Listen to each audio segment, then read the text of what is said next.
Once upon a time, in a small village nestled among the hills, lived a man named John.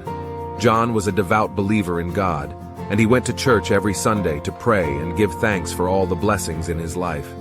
He was known throughout the village as a pious man, always ready to lend a helping hand to those in need. One day, while walking in the forest, John stumbled upon a group of villagers who were gathered around a tree. As he approached, he saw that they were laughing and pointing at a small bird that had fallen from its nest and was lying on the ground, unable to fly. John was taken aback by their cruelty and immediately went to help the bird. As he picked up the bird and cradled it in his arms, he looked up at the sky and whispered a prayer to God, asking for his help in saving the bird's life. But as he waited for a miracle to happen, he realized that there was no divine intervention coming to the bird's rescue.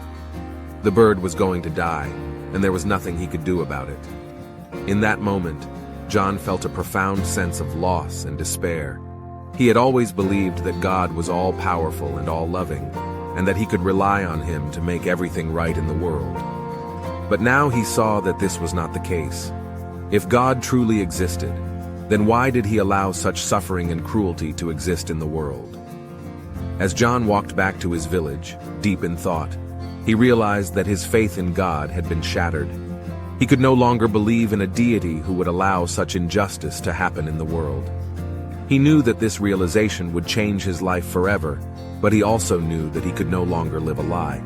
And so, in that moment, John declared that God was dead. He had killed his own belief in God by facing the harsh realities of the world and realizing that there was no divine intervention coming to save us. From that day forward, John lived his life as an atheist, but he also became a champion for justice and equality, fighting against the cruelty and suffering that he saw in the world.